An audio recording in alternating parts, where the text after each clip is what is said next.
Throw gang, we are joined by the byline boss bitch, the word count wizard, the madame of the masthead, must be in therapy how she's dropping these issues.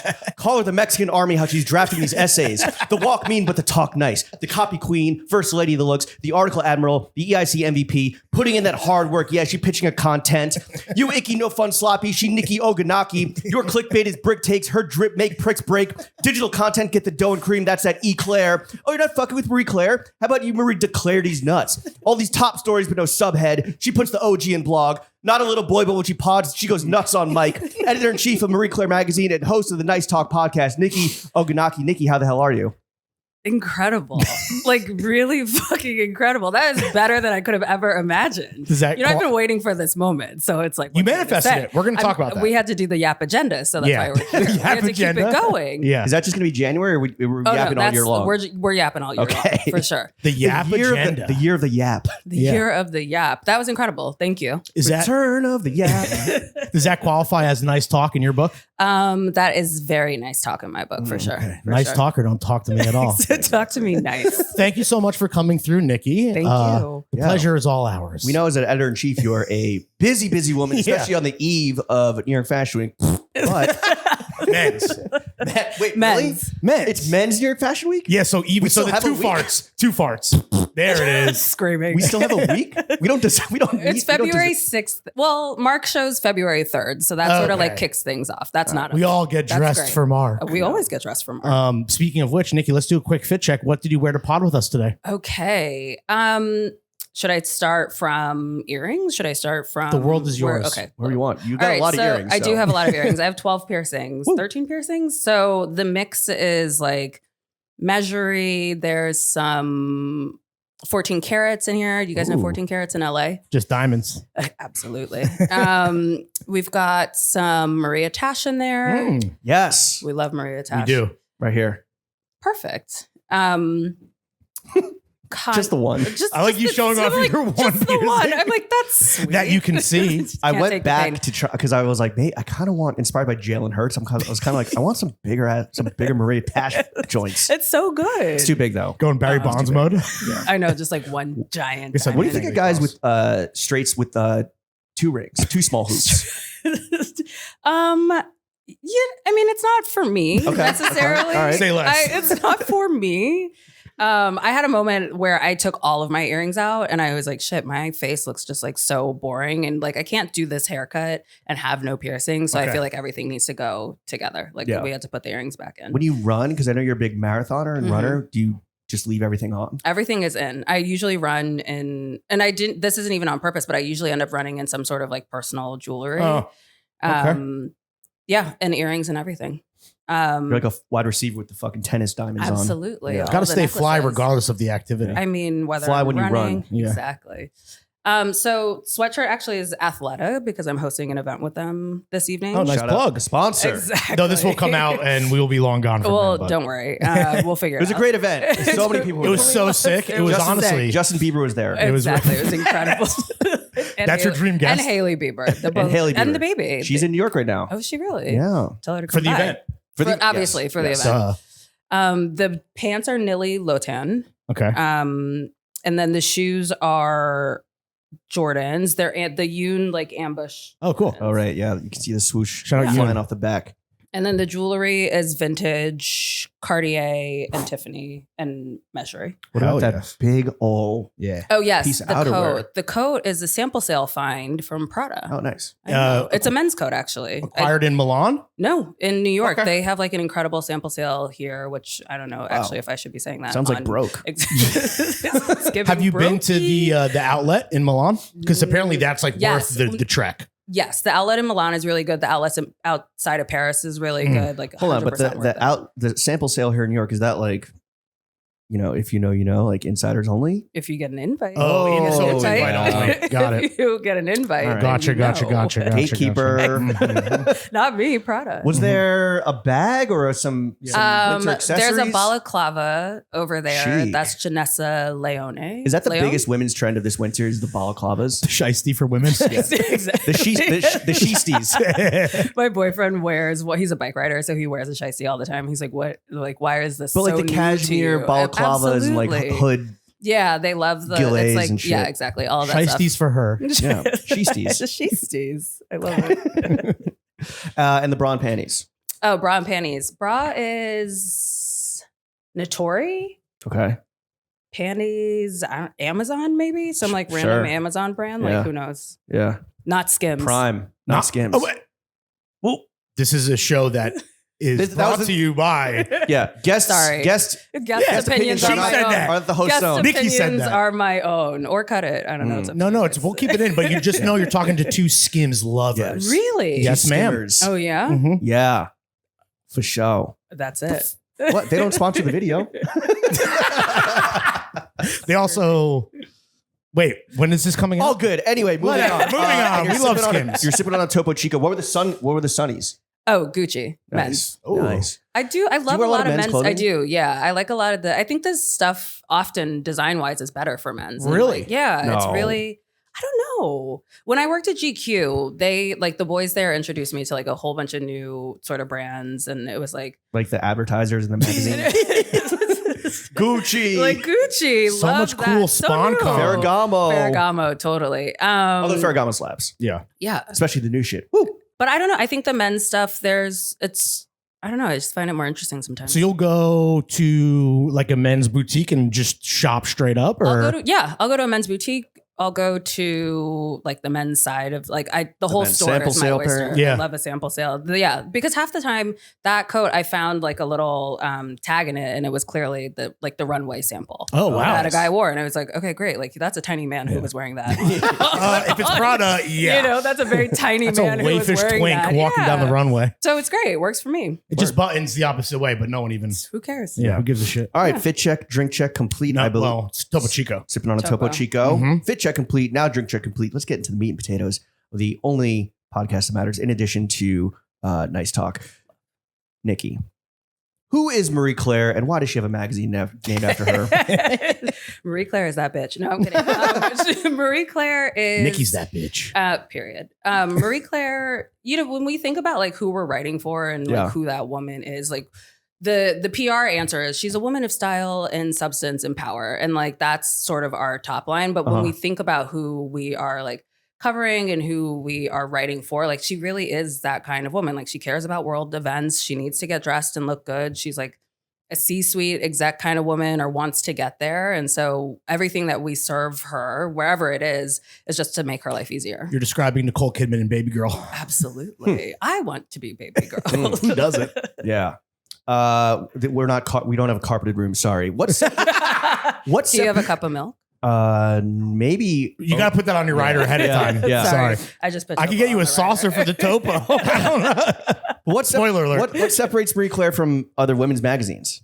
I think it is that like women's world issues sort of like that part of the coverage that we do, and we lean heavy into it. Like we're happy to tackle women's rights, abortion's rights. Like we clearly have, a stance on these things and we don't shy away from it. Like we've been doing this for 30 years. I think a lot of brands have just come around to it in the last maybe like 5 or 10 years, but this has been a part of our DNA. Not just because it's fashionable. Yeah, not just because it's cool and all of a sudden everyone like cares about these things. Like this has been a part of the DNA from the beginning. And did that shift with other magazines all of a sudden caring about like women's rights or world events happen at the beginning of Trump won? I would say like the Obama days were the heydays, right? And we were all just sort of like, this is great. Like nothing's ever good. Like who knows? Yeah, no housing. Like, Drone and then- strikes. exactly. And then like Trump hit, or like the rumblings of the beginning of Trump coming on hit. And we were all like, oh shit. Like this is getting really, really real. And I think that the point of a magazine and the point of a brand right now is sort of to speak truth to power when we can and use our platforms. And Marie Claire's always had that sort of platform to be able to do that. But since you guys have been doing it, since I was always part of the DNA, and then all of a sudden, like, I mean, I'll say it, like Teen Vogue all of a sudden wrote, something about gaslighting under the Trump administration, and that went like crazy viral. Were you ever like, yo, what the fuck? Like, we've been doing this? I mean, my ego would say yes, right? Like I wasn't at Marie Claire when that was happening, but it was a thing for me when I got to Marie Claire to be like, hey, we do this. Like this, we're not new to this. Like this is something we've always been doing. True to this. And it's important that people know that they can come here and get this sort of stuff. Right. In addition to like my fit checks and what I'm wearing and the newsletters and all of that good stuff as well. Podcasting. Yeah. et cetera. Exactly. Yeah. I mean, I feel like a few vaunted women's fashion and lifestyle magazines have been covering Melania Trump's outfits recently. What's the Marie Claire company line on covering the First Lady's fashion choices? I think that there are a lot of things that we could be covering otherwise. And so we will be doing that. Okay. That was very well put. Yeah. When you see a competitor like run a story about Melania where it's clearly like we are, whether it's rage baiting or clickbait or whatever, like what's or it's all happening.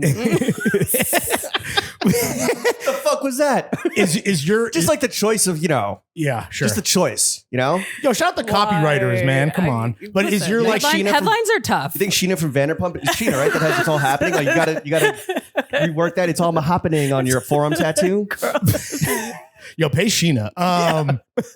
What's your gut reaction? Are you reading that stuff or are you just like shaking your head or what? I mean, I'm reading everything, right? Because it's important, I think, to have an understanding of what everyone around me and what other brands around us are doing. But we also know, and I know like where I want to draw the line. And so that's your job, right? That's literally my job. That's why I was hired. And I feel like Marie Claire is a place where I can truly sort of stand strong in that ethos and be like, it's fine. Like let the other brands cover it if they want to. We don't necessarily have to do that. When they go Melania, we go somewhere else. What? But like on a macro level, just media speaking, politics aside, what is the role of an editor-in-chief of a magazine in 2025? I mean, there are so many different things that I think an editor-in-chief does in 2025. And that's why I think the job is bigger than it ever has been before. But ultimately, I do think that they are sort of the like steward, I guess, of the brand and of the DNA. And they make sure that everything sort of feels cohesive across website, podcast, newsletters, print issues. If we have them, we have two. So print issues. And just making sure that everything still feels cohesive and true to the DNA of the brand. Do they also kind of have to be like the face of the magazine in almost like play the role of influencer, both for the brand that they work for and their own personal brand? I think that is always going to be a part of it, right? But I don't think that's new. Like if you look at, these brands in the 80s, you look at somebody like, who is it? Like Tina Brown, or you look at Graydon Carter, like they were faces of the brand. They just weren't on social media, but they were like out and about. Graydon has multiple restaurants that he was like, working out of, like that sort of thing. Yeah. They're very much so a face of the brand and it hasn't gone away. Sorry. Go ahead. No. Do you relish that? Do I relish that? Or is you like, this is just the baggage that comes with the dream job? That might be too binary, but what's the feeling? Yeah, I think it depends on the day, honestly. Like when I get hate mail, I'm sort of like, not bad. Job well done. Don't hate it. Thanks for the feedback. How much hate mail do you get? Not a ton. I got one yesterday. Oh, like a handwritten letter? No, it was like somebody went and found my Squarespace website. What? And sent me personally a note. They said we were writing a demagogic pamphlet. Okay. And I was like, who's your demagogue? You? Me? The woke media? I don't know. Right. And so I'll bow down at the altar, Nikki. Yes. And it was very much like if Marie Claire is going to do this and if they are going to be political, then they need to tell us. And I'm like, it's literally in the tagline. Like that's never changed. Anyway. Yeah. So when you get the hate mail, it's kind of like, I don't know. I wish that I could be sort of like behind the scenes, but I'm also like, okay, we're on the right path. So maybe me being in the forefront is helpful in that way. Do you feel like you kind of have to strike a balance between promoting the work of the team and Marie Claire and then kind of like promoting yourself? Or you're like, oh shit, like last 3 posts, the hit grid were all fit pics. Let me fucking post some article, or like vice versa. Like I got to get a fit off. Well, it's a mix, right? Because I think that like what's interesting about this role right now for me is like, if you follow me on Instagram, you probably have followed me because of like the things I've personally written places. So like at Elle or Glamour, and you follow me for my outfits, but I'm not like personally writing anymore that much. Like you wrote that profile. I did write the profile of Alex Cooper.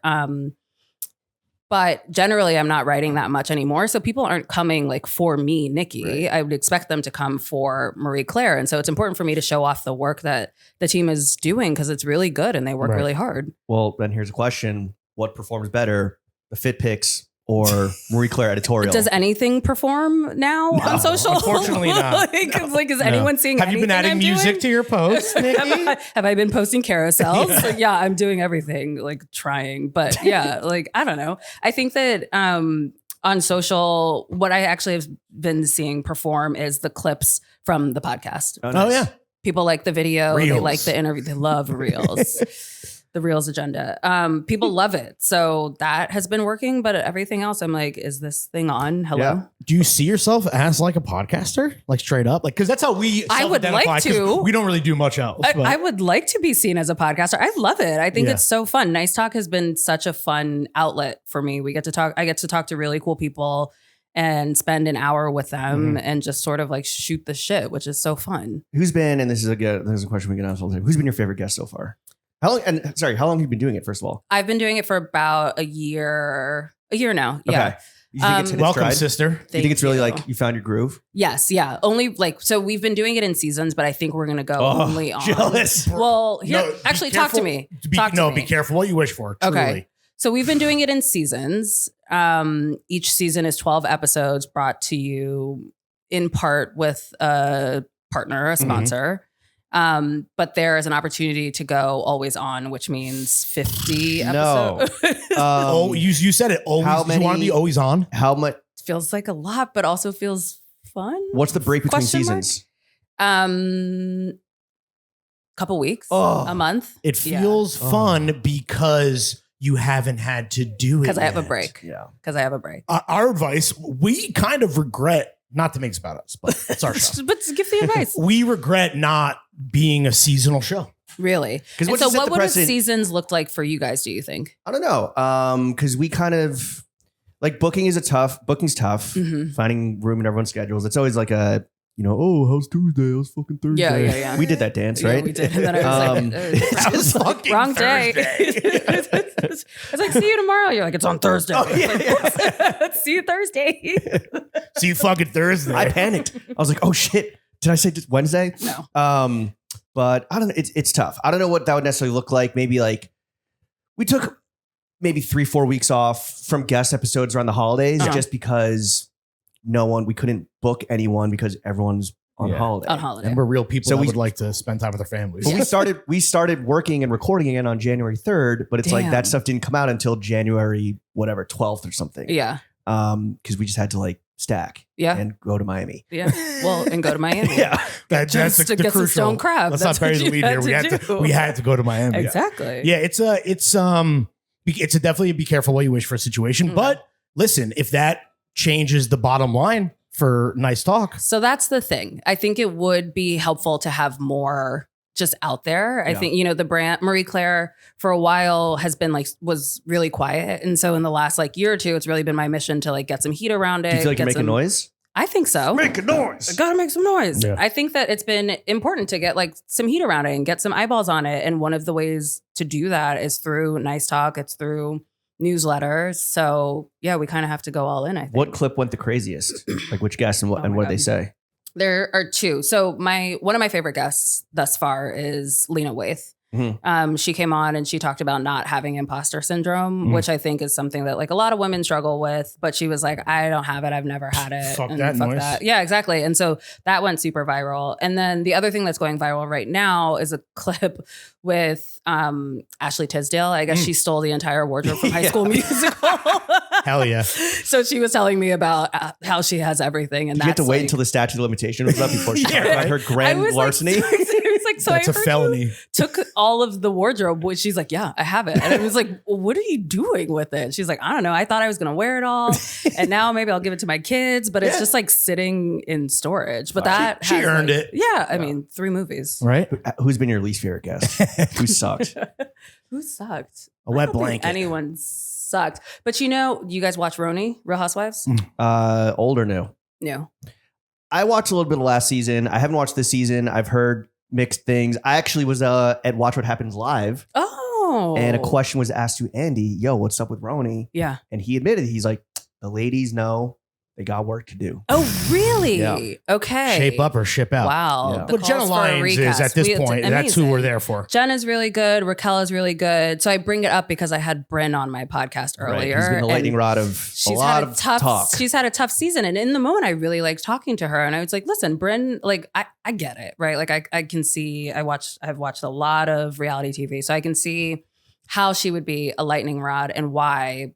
But this finale has been tough. And I'm kind of like, ooh, was that Oh, really? was that a good idea to have her on? I'm not sure. Oh, did your but episode come out like kind of in? It came out like maybe a couple. I'd say it came out earlier towards my season. So it was probably like a month ago, 2 months ago. Wait, what do you mean your season? Of the season show. of Nice Oh, Talk, okay. yeah. Okay. Because timing is everything. I was So I like, get what you're on saying. Roni? What the fuck? Surprise! Breaking news. Yeah.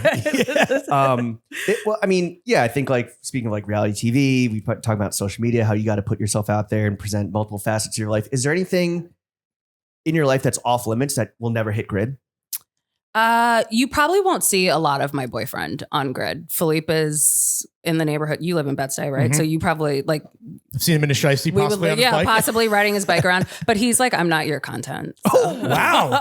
Is that something that gets brought up like day one? First date type shit? Because you must be familiar with your reputation. Yeah.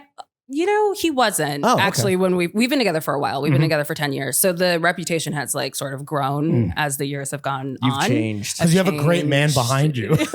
Exactly. Behind every strong woman. Yeah.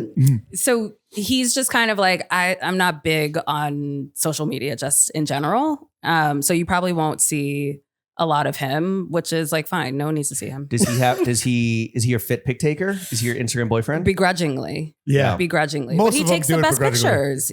What's that? He takes the best pictures. They always do. I'm Coming like, from come an on, Instagram help husband. Me out. Yeah. Get me behind any lens. Help me Well, out. you and Jenna are just like, Yeah, okay, now true. your turn. Here you go. I know. Take You it got down like to me. you like That's it. fair. It's a Like, two-way it's street. very different. I'm like acting like I'm not the main offender here. Yeah, but you yeah. love We're it. going to talk more about your social media and non-social media boyfriend in a little bit, but just back to keeping it professional Mhm. until that Topo Chico is coursing through your veins and you're ready to spill the tea. You've been editor-in-chief for about 1.5 years. Yeah. Right? What's been your proudest moment so far? Oh, that's such a good question. Thanks. I've had a lot of really proud moments. We do this summit called Power Play. Mhm. Power Play. Power Play. It's not Power Trip? It used to be Power Trip. Oh, fuck. Don't worry.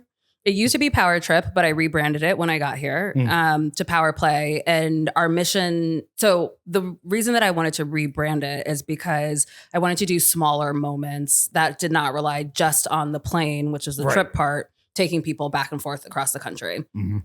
So Play, it took place in LA the first time we did it. We're doing it in Atlanta Oh, wow.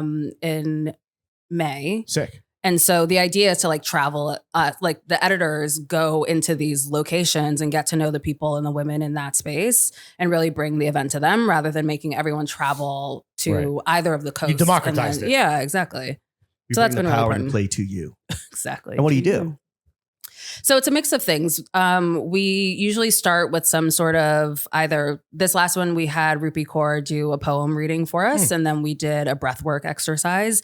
And then we had a series of panels where we talked about it was a bunch of different things. We talked about Tina Knowles came on and told us about Sacred and like working on the hair care line with Beyonce. Sophia Bush and her partner Nia Betts, her work partner, I should say, not life partner. Right. Best friend Nia Betts talked about going in business together and what they've been doing in Detroit. So it's really just like a networking opportunity. Courtney Cox was our sort of keynote conversation. And we talked about home court and how she's been building that business. And then we all had cocktails afterwards and it was fab. Can the boys come to Power Play? Yeah, or what's is the it- deal? No. No Okay. boys. Damn. No Not boys. Very regressive. You have enough inclusive spaces. of you. You have enough spaces. You're fine. We have enough power. and Do a play. throwing fits. Yeah. No. Yeah, sure. No. Yeah. sure. No.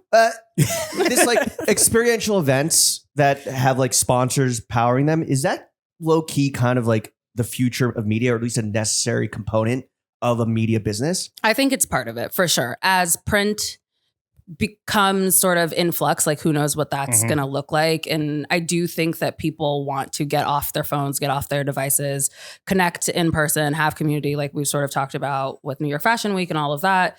It's important to have these spaces and these opportunities for women to meet. And that's like what we're trying to do with Power Play. At what point does a media company low key become a production agency? Because we the context here is that we joke that like GQ just like throws parties now. Brought to you by XYZ Tequila that's not going to exist in 9 months. And it feels like that's like a huge moneymaker, right? Yeah. And the content that comes out of that, it's all like, it's just like a nice little package that you can sell the sponsor for, I don't know, 7 figs, 8 figs, whatever. But at what point does like, I don't know, does the experiential almost outweigh like the content? I mean, I would hope it doesn't outweigh the content. That's the goal, right? Does Like, content, do you get a lot of content out of like the weekend? Or yes. each So moment? we get a lot of content. If you're doing it smart, like, well, you get a lot of content out of the event, and that sort of continues to power the work that you're doing, like no pun intended. So for us, like the Power Play content that we're getting profiles of women. We do a power issue. We have a lot of social media content, and that stuff will live in a hub on site. So if people aren't at the event, they can go and read that stuff as well. As an EIC, do you kind of have to like play in the brand partnerships arena where it's like, yo, we're going to do all this amazing shit. Like, you guys want to get involved? Yes, but like that's the fun part. Like I would love to be able to go to Topo Chico and be like, hey, can you be the water for our event? We'll Like, give you their email. Put you in touch with them. Like that sort of stuff I think has always been the case. Like that's not necessarily So that's new. always been the case for an EIC is to like I kind think of so. straddle both editorial and business. I think so. A good EIC, yeah. That's true. Yeah. A good EIC makes money and keeps the lights on. yeah, usually. For their staff and for the work that they're doing. Absolutely. Yeah. At Power Play, doesn't it get fucking litty after hours? And a bunch of the girl boss attendees go hit Chippendales in the male strip club? Yes. No, I'm kidding. No, it's just like, everyone's having drinks, they're having cocktails, talking shit about guys. And, That's when the best deals. That's when the best deals happen, right? Yeah, so that's the best kind of networking. I have an editor who's at Copenhagen Fashion Week right now, and she was like, I just ran into somebody who told me that like Power Play has been a really good international networking opportunity for her. So when I hear stuff like that, I'm like, yeah, okay, like we did it. Like This is the mission point. accomplished. Yeah, for sure. The mission statement. Yeah. So the reverberations on Power Play are starting to like really resonate, and you're starting to see the ripple effect. Yeah, we're starting to see the ripple effect, and the goal is to take it around to see just like a broader experience rather than just like LA and New York. What's the next one? Atlanta. Besides Atlanta is the next after one. Atlanta. And then after Atlanta, it'll be either Miami or Detroit, depending on sponsors. Sure. So if Okay. you want to come in on Power Play. let us know. Chrysler, bang her line. Yeah. Or whatever fucking crypto psychos in Miami Exactly. wanna Melania Coin, bang her line. Do not come on Dollar sign Melania. Don't even think about Deep it. Seek, bang her line. What's been the hardest moment or challenge that you faced in your year and a half? Managing people is tough. Were you not? What were you? You were at Harper's before this? I was at Harper's Bazaar But were you before a this. writer? I was the digital director there. Okay, so you still managed people. I managed people, but I didn't manage like a team of 20. Oh, wow. And I didn't manage, for better or for worse, I didn't manage a team that I hired most of the people on my team at Bazaar. A lot of people at Marie Claire I inherited. Ugh. Ew. It's not always This isn't you. my human capital. Like who are these people? No, it worked out. It did work out. And I think the thing is that Clean house or? I came in and I was sort of like, I work with the people. I'll just work with the people. And then I've had people like friends and whatever afterwards be like, why didn't you clean house? And I was like, I didn't know that was an option. No one informed me I could fire I didn't know- everyone. I didn't know we were doing I was that too focused anymore. on the play, not the power. Like I didn't know, like as good millennial bosses, we were going in and just like cleaning house. You have to to work- Power Plays. Get to, man. get to manage a lot of Gen Z fucks and like take mental health days and shit. Gen Z has a lot of emotions, but I love my Gen Zers. They're really hard workers, They slay. and When they it's show very up. like, oh, you ate that down. I'm like, I did eat that They down. eat. I did eat that. You know and what? it's Now like that you boots and mention all. It's Yeah, like the boots okay. on. So it's very like they have a great energy. The ones on my team, right? Okay. Like they have a very good energy. They're all very hardworking, and they're funny. Do they help you keep your ear to the streets about like, you're like, so I need 15 minutes on my schedule about skibbity toilet? It's skibbity riz. No, it's not them. That's my nephew. He's 11. You'll pay his ass. Yeah, dude. No, it's fine. I'll get him That's shoes Charlie. when he That's wants nepotism. them. Exactly. Yeah. He's a It's a nepo nepo hire. baby. But no, Gen Z is cool. I like my Gen Zers. Do you feel like you've become a better manager of people? I mean, I think my team would have to tell you that. I don't know. All right.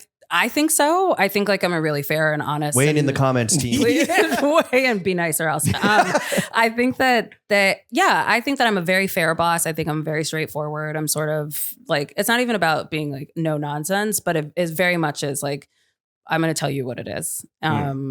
Which and honestly so much better that than like being fed bullshit and you just continue along your merry way, but you're doing it wrong. Right. And like I'm decisive. They call it the best policy for a reason. Exactly. Yeah. And I'm decisive and I'm very much like this for the most part, like this is what I want. But like I expect everyone to come to the table with ideas. Like the first thing I said when I got to Marie Claire was this was a group project. Like we're all working on this together. Like we all have to, get this thing to fly together. So like be prepared to come and bounce ideas off of me. Right. What of the myriad of topics you guys cover, which gets the most clicks? Oh, the Royals. Yeah? Yeah. What the hell? Is that shocking at all? No, it's not. If you've worked in women's media long enough online, most people will tell you that they have a secret stash of just like Royals traffic that is keeping things humming. Do you have a Royals correspondent camped out at Buckingham Palace? No, but we do have somebody who has relationships with the with like PRs. the butlers and shit. And all and the PR like Ooh. yeah.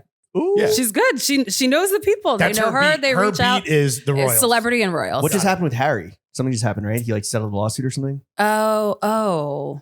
Another Nazi costume? No. I was saying you should have Prince Harry reviewed Elon Musk's Nazi salute. Give us the real. Yeah, was it the real deal or did he half step? That is like absolutely never going to happen. No bad ideas in a brainstorm. No, just bounce them off me. Yeah, totally. I'll tell you the truth. I will tell you the truth. But it's that part is actually really interesting because that was the case when I was at Elle, when I was at Bazaar, and now at Marie Claire. Like people care about like Princess Beatrice and the name of her kid. Do you? Her second kid? Personally? I personally do not care at all. Do you have King Charles's obit locked and loaded?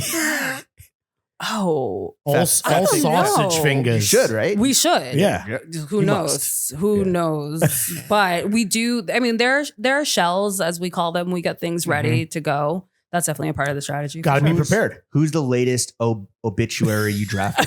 I don't even know. I mean, when I was at Bazaar and it was like Queen Elizabeth watch for sure.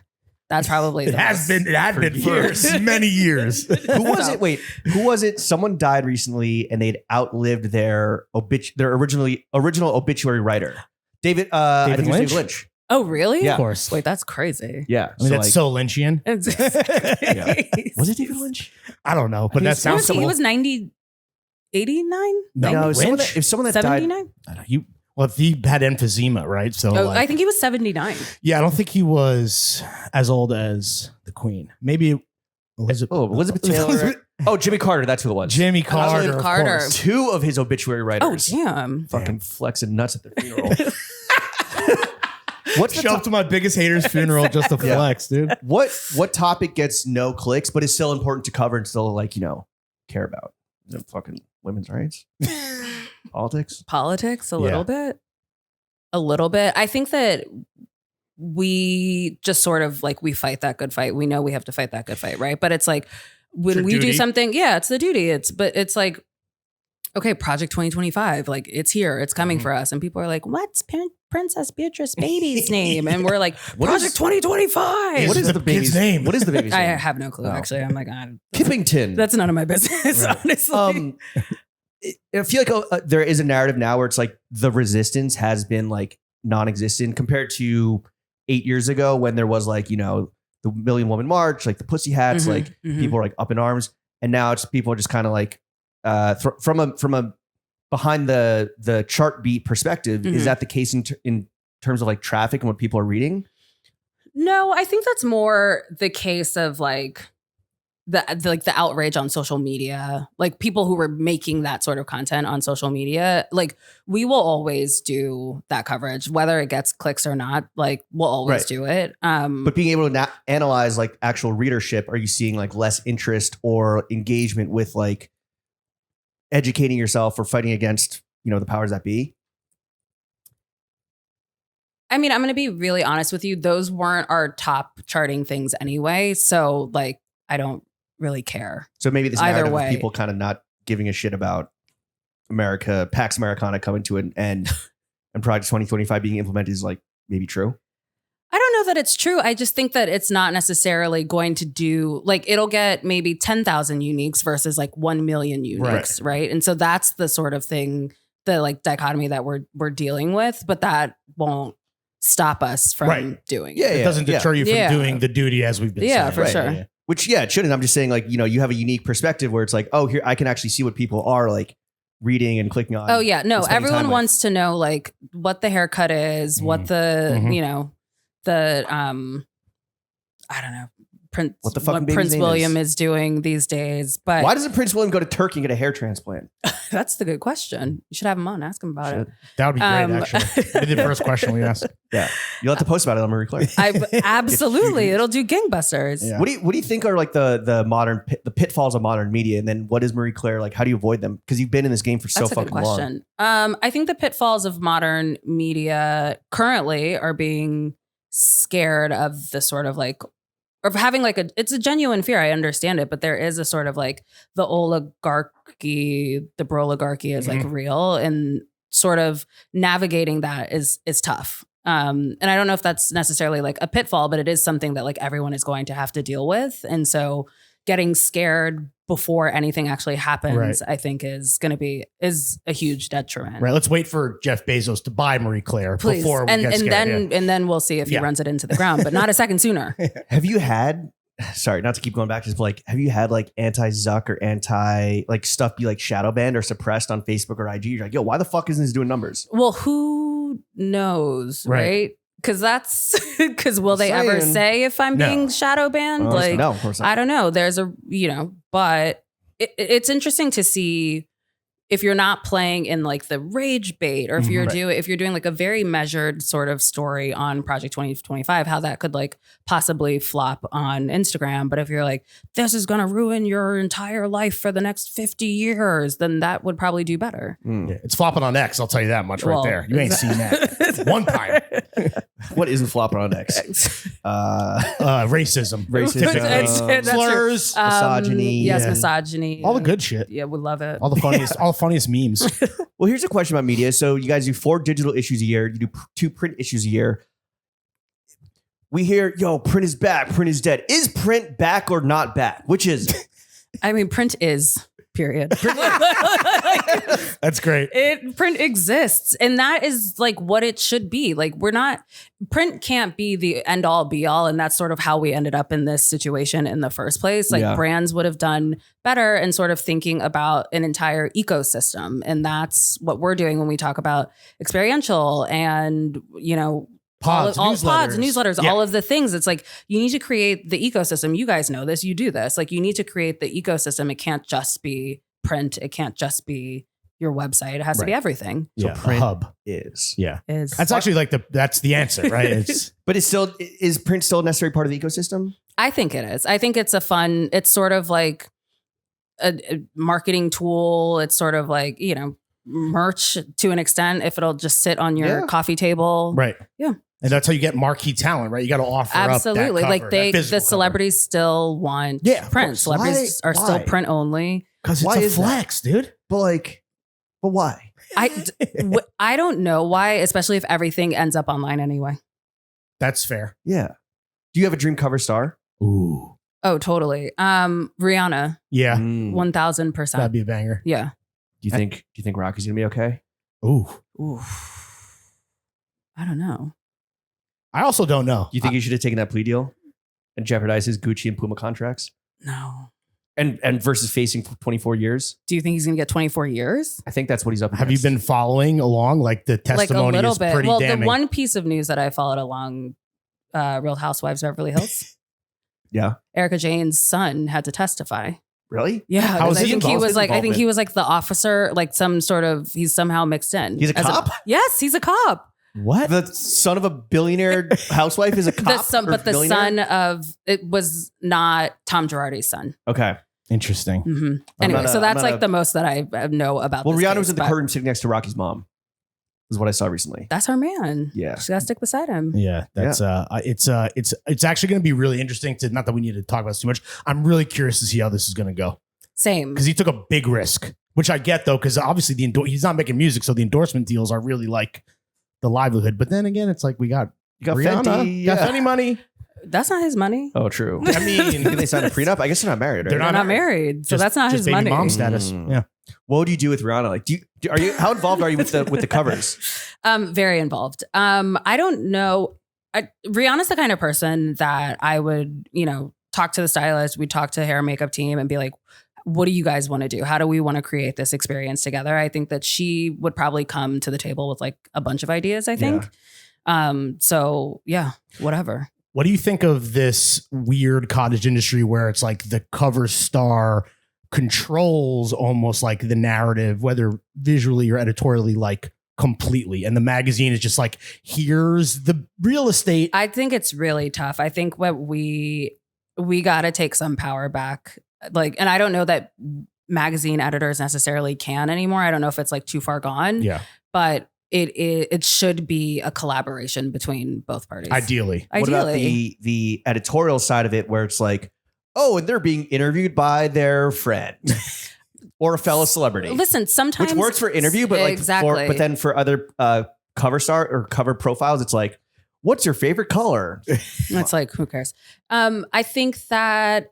I think that all depends, right? Like sometimes being interviewed by your friend is probably more interesting than anything you're going to tell a reporter. And that friend may be able to get like stuff out of you that I couldn't. But then there are some people who like really should be like considered and studied. And those are the sorts of people that I'm like, okay, let's send a real reporter, a real interviewer to do the story. Are shooting covers a year and a half into your tenure, have you got it down to a science, or are they still always? Because in our limited experience working in media and like being adjacent to covers, he wrote a cover story. I've been on like cover shoots. It's always like everything that can go wrong goes absolutely fucking mayhem. Oh, it's always chaos. It's all nothing is smooth. It's always chaos. And it's always because you're dealing with so many different people and teams and opinions, politics, all of it, advertisers, all of it, politics, ego. advertisers, everything. And it's always a new batch of people that you're dealing with. Who was the biggest bitch? No one's been particularly tough. I'm not going to say who, but no one. Well, wait. Someone was okay. You've been here for. We could probably figure this out. You've been here for 18 months. So 2 covers a year. Take a guess. So it's been 3 covers, but lots of digital issues. Oh, okay. Well. Are digital? Okay. Are the stakes lower for the digital? No, they can't be. I think that everything has to be treated equally as important. But there is a case where, my goal is to get more opportunities to do cover stories so everything doesn't feel so precious. So like everything weighs on this one opportunity that we have, or the 2 opportunities that we have a year. But yeah, I mean, you win some, you lose some. How do you when you're approaching a big celebrity and you have to break the news that it's a digital cover? Are they bummed? It's not breaking the news. It's No? we're going to shoot you for the May digital cover. Right. Do Okay. you want this or Are they not? like, what the fuck? Not print? Digi only? We say we have these 6 opportunities a year. Okay. When is your project? Oh, okay. Oh, what's the peg? that's May. Okay, that's a digital issue. And if you don't like it, then Can we talk about the latest cover star? Yes, absolutely. The Alex leader of the Cooper. Daddy Gang, Alex Yeah. Cooper. How is Alex? father, Yeah, father. daddy, father. Father Cooper. Father Cooper. Alex, God bless. God bless. Alex is exactly what you would think she is. I think that she is, and I wrote this in my story, like I think that she is very much so somebody who, she said that sometimes people may think that she's difficult to work for because she really sticks to her guns. She knows what she wants. She knows what she needs. And I think that is completely true. That was the case when we were working on this project. I wrote this in the piece. I found that to be slightly annoying because I too know exactly what I want and what I need for this cover. And it's 2 women sort of like figuring it out and how we're going to do this together. Movable objects. Exactly. And so 2 we're gladiators. In the arena. boom. So we're trying to figure that out. But I do think that we came together. I think the photos are beautiful. I think it's the best she's actually ever looked. So I'm really proud of that. And then the interview was great. She gave me 1.5 hours and we talked about, everything from like what it was like to leave Barstool Sports and the worst like career advice she's ever gotten to, you know, what she's like when she decides to turn off and working with her husband and all that good stuff. Right. What do you think of what's Unwell? Is that the network? The new media empire. The network? Like, what do you think? Did you guys talk about like the next gen that she's like kind of becoming the production network of, whether it's Alex Earl or Hallie Batchelder? Grace O'Malley. Yeah, all those girls. We talked about it a little bit. Her thing, it seems like she's moving into this sort of space where she wants to obviously still have Call Her Daddy, but she wants to create new talent, basically, or foster new talent. Stars. She wants to make stars. It feels a little bit like a studio model to me. So she's like getting these people, they'll have her at their disposal. So she's like, here's what you need to do to make a good podcast, to be a good podcaster, all of the things. But then move on. Well, singular? I've seen a lot of Hallie Batchelder clips on my TikTok For You page. Right. And listen. Very open about her drug use, by the way. But it all works, right? But that's what people want to see. Yeah. And that's what makes podcasting good, I think, to an extent right now. Her gay bestie is kind of annoying. Oh, I don't know. These are I really did. So Alex, obviously I knew to an extent, like I know Call Her Daddy. I saw like her Vogue weddings article and that sort of thing. But I did at one point, I had to ask my Gen Z social media editor, like, who are your friends of color who listen to Alex Cooper and why do they listen to Alex Cooper and that sort of thing? And she was like, I don't really have that many friends of color who listen to Alex Cooper, but they get it. She's fun. She's interesting. She feels light. She feels free, like honest, about her opinions, all of those things. Do you think that her drink is going to be a success? The fuck is that? It's like a hangover. I think it's called Unwell, and it's like a hangover cure, right? I think it'll be fine, probably. Right? Like she's clearly building an empire. I mean, she knows. Yeah, I think that'll be like one piece of it. Yeah, I think that'll be a piece of it. I don't know that I would have gone into like a drink necessarily. Maybe I don't know. Seems like a lot of people are doing it because it's pretty easy to do. Right? Yeah. So slap your name on it. Yep. Call it Lover Girl. Some white label shit. Except that is working. Yeah. Actually, that is and Carl. That's in Whole Foods. So yeah. You mentioned that, consulting with your 11-year-old nephew and also like the Gen Z, the Zoomers at work. Generally speaking, should young people aspire to work in media? Totally. Okay. 1000%. Because we need less podcasters. Sorry. We need, all right. Tell us how you really feel. No, we just need we need people who are going to tell stories and tell them well. And that happens. Is not media? No, this is media. Okay. But that this happens is mid. We are this mid. happens, it happens. It happens on podcasts. It happens on TV. It happens in local news. Like we need local journalism to tell people stories. Versus like Zoomers trying to be influencers and individuals. Yeah. Like go to an organization that will teach you like how to do really good reporting. Like go to a place that will teach you like media literacy. That is something that like you need to know. And I don't know if that's necessarily like being taught in schools. So not with the current lack of educational oversight. Was it ever taught in schools? I never took a media literacy class. That's because you were being taught just real like stuff. How to report. Like not how to report, but like, okay, how to write a good book report, like how to learn, how to like go to Encyclopedia Britannica and look something up and not just like go to Wikipedia. some weird like AI bot at the top of Google. Right. Yeah. Ooh, are we going to start seeing AI articles coming up, Marie Claire? No. Why not? No. I think that so efficient. Yeah, can't put me out of a job. I think that we will figure out how to use AI. We probably will use it. I know, like, so Who What Where is our sister company and they're our sister brand, and they're building a chatbot using AI. So that'll crawl the website, give them recommendations on like best brown shoes or best black shoes or something. That I think will be great and continue to be used. But I don't know that like a writer will ever take the place of, or AI will ever take the place of. So you're not adamantly no AI in media, but you are like, you're not banning it, but you're like, we got to figure out how to implement it into our organization. Yeah, AI is a tool. Processes. Right. AI is a tool that can be used, has been used for helping people shop, for helping people to find things that they need. Like that's always been a tool I think that's been around and obviously will continue to be around. But I think it's important to your point about like, people going into media, like it's important to create media that AI can crawl that is good. Right. Who else besides Marie Claire in media do you think is doing it right? Who do I think is doing it right? And Who What Where? And Who What Wear. I do like GQ. I think what they're doing is interesting over there. You get invited to the parties. Of course I get invited. As a former editor, of course I do. I really like what they're doing over GQ. I think Will has been a really good example of like what a modern editor-in-chief should look like. Wearing chrome. Step one, wear chrome Not hearts. as much leather anymore. He's gone back to like the suits and ties, which I find to be interesting. With some chrome hardware. Always. The only guy who could get a fucking country club blazer made by Chrome Hearts. It looks good. I can't Him and Sam Hine. Yeah. So yeah, I think GQ is really smart. I think in what ways? Like kind of world building? Like we building for mentioned sure. the experiential and like we joke about it, but that is like you're fucking making money. Like, creating a world that people want to be a part of. 1,000% want to pay for. So world building, yes, but I do think that their stories for the most part are really good and they respect the written word. And there's a lot of like shout rigor. out Zach Barron. Exactly, Zach Barron. There's a lot of like rigor that goes into the work that they're doing over there, and so I respect that 1,000%. What else do I really like? Like, what's your personal media diet? Even like, what is my media diet? I'm reading a little bit of everything right now. There's sort of the like figuring out what other people are doing. I love The Cut. I love New York Magazine. I think what Lindsay and David, right? Yes. Yeah.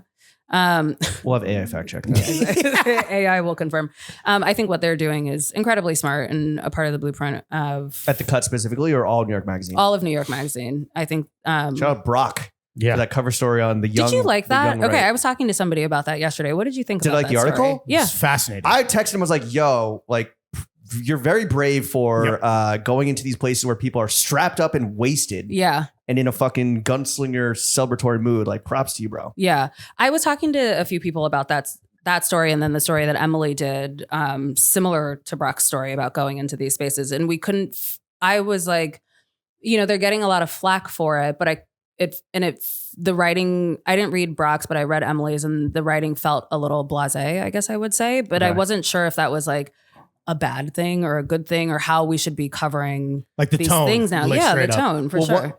I think I read a little bit. We're talking Emily Sundberg from Feed Me, former podcast. Shout out Emily. I think that she was like kind of party reporting, like, here's who was in the room. And that's interesting to know, right? Yeah. Like, oh, wow, this person was there and they're cozying up to that person. Brock's is more like, this is like the takeaway that I think people are making is like, it's the 80s again. Yuppies, conservatives are cool. It's about like the pursuit of wealth and personal gain at all costs. It's about like, kind of this gaudy, like very conspicuous consumption once again. And I was like, so Brock, why are the fucking drugs so bad? And they were like, it's crazy. I didn't see a single person doing drugs. And I'm like, what the fuck? Where they're all drinking. Yeah. You're all drinking like high noons and shit. Oh, that's disgusting. Yeah. It was entertaining. Dave Drink Portnoy something seltzer. real. Drink something real. But I think that like, it's early, right, to see inauguration. But I think that was the New York Magazine profile or cover story, was kind of like maybe a peek at what's to come. Okay. In terms of like youth conservative movement. Yeah.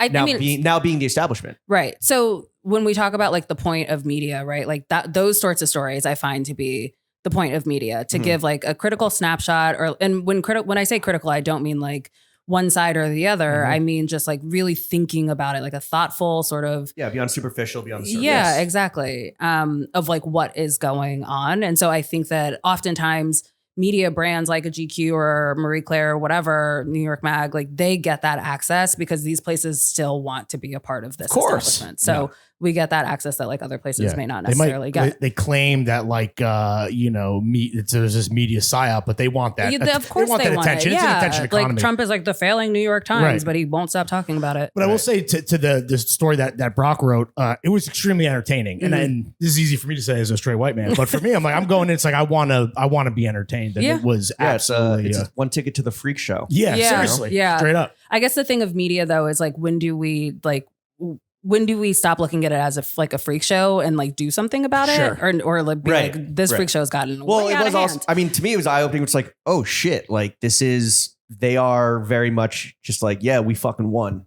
Like, suck my dick from the back. We won. It's like, Yikes. they did. And also rejecting the older generation too, because that was like the thing that Brock presents in stark contrast, which is like, here's the party for like the boomer losers that like traveled from Florida, and then here's like the rich yuppies that are like, these are who you need to worry about. The next Okay. masters of the universe, Right. not like your fucking racist Yeah, aunt you're right. Okay. in a terrible Yeah. fit. Yeah, it's always So I guess everyone there's always a terrible fit. but anyway, yeah. Okay, cool. Yeah. Do you feel the shift at all, whether it's the audience or the writers kind of moving away from like traditional institutions to more like outlets and platforms like Substack and that are, pushing themselves individually? No, because those writers, whether you like Substack writers still want to Yes. write for Marie Claire. They still want to write for New York Mag, Bazaar. Like writers are writers as I see them. So I think that Substack is just a portion of the way that they're making their money. Do you discover writers through Substack? Totally. Really? Yeah. Yeah. So Jess Graves is one. She does the Love List. Mhm. I don't know if you guys have read that. Oh yeah, we're familiar. She's she's on the gonna- charts with us, the fashion and beauty charts. Absolutely. Is she above us? No, Okay. Yeah. There's only one above us. Who one is it? Cup of Joe media. We love Joanna. She's Really? an OG. Oh yeah. Is she Joanna Coleman? No, Okay. Joanna Goddard. Oh. Oh Yeah. no, Joanna Goddard is like an OG Yeah. blogger from like Glamour days. Yeah. Like She created she has a her- media empire of her own. Yeah. On Substack. but she unfortunately started for at us. Glamour. So I think that's interesting. She's the well versus the And unwell. exactly. Yeah. But I don't know if she'll write for magazines anymore, but I think that like if somebody reached out to her and was like, hey, Joanna, would you write something for me? Like she has a respect and a reverence for Cool. like old media. Yeah. And then somebody like Jess, she's going to start doing a column for me. Oh, nice. And I think that we obviously see how this relationship can be mutually beneficial. Interesting. Absolutely. So again, you're not like, because it feels like some people are just like line in the sand, like you're either with us or against us, but you're like, no, like No, and I People think can that cross is a borders. very silly way of thinking, I have to Sure. say. Because I look at the way that like print media used to treat digital media, right? Mm. Like I was a bloggers in the front row. bloggers, Yeah, right, for and sure. it's and it's pejorative. Yeah. Tommy in the front row. what? And it's like, okay, guys, like relax. And I Tavi's hat. Tavi's giant bow. Brian next to Anna. Right. And it's like, okay, Brian is an editor in chief now. So like now what? Who cares? Yeah. Like, and I Wait, would Brian was an hate editor in chief. he was or is. I think he might be the editor What, in a chief. Ozempic Monthly? Like, Stop. Sorry. Damn, you went hard. Pretty sure he's The just Perfect. a rich full-time influencer. No, The now. Perfect. Katie Grant's magazine. Oh. Okay. I think Shout out he's Brian still Boy. doing that. Come on At the one show. point he was. Shout out Brian Boy. Yeah. Yeah. Can't wait for that panty check. Stop. But I think that, to think that like any editor is above a Substacker is like stupid. Yeah. Pretty regressive. Or just like you're going to repeat the same mistakes you made that maybe brought media to the brink a few years ago. And like let's not do that if we all want to have jobs in the future. Speaking Seriously. of which, you spent time at both American media powerhouses, Condé Nast and Hearst. Mm-hmm. What are the biggest differences, in your opinion, like that separate the two? Oh, that's really interesting. Condé, for better or for worse, like really drinks their own Kool-Aid. Mhm. And I think that that sort of like, we are Because amazing. they can't afford Dom Perignon anymore. They gotta get him as a sponsor for the next party, dude. Super Bowl party brought to you by Kool-Aid. I think that they are like, we are cool. We are Okay. cool. Yeah. We are it. And like, They like to smell their own farts. yeah, sure. Is that they- too... Yeah, sorry, continue. No, I was going to say, I think that that can be helpful sometimes. Like if you walk around, like you have a big swinging dick, right? Like people are like, yeah, okay. All Sure. right, Roger, we see you. Yeah. Like we Whip see that thing out. Fuck. You gotta believe it to be it, But right? Yeah. Kinda. Yeah. To an extent, yeah. It's like I think that they really believe the work that they're doing. They're like, we are Vogue, we are GQ, we are Arc Digest, whatever. Whatever's left. We are Pitchfork. Yeah, we kind are of. Pitchfork. We are Will Welch. Yeah. But I think that that is all extremely helpful in getting talent and getting people to Okay. want to Yeah. work there. Like it continues. Like- the lore like- is self-fulfilling. It's it's labor self-fulfilling. talent, not like No, celebrity both. talent. Okay. Both. Both for sure. I think there's still that sort of like, oh, if so-and-so asked me to be a part of this event, I want to be a part of Right. that event because it's a part of this major company. The Ivory Right. Tower. 100%. It's still Condé. Hearst, we got Hearst- money. Hearst is a great company to work for. I think that like they've always been really smart. The way that they did digital was incredible. Like really, really cool. Cosmo, I feel like, was always like almost a pioneer.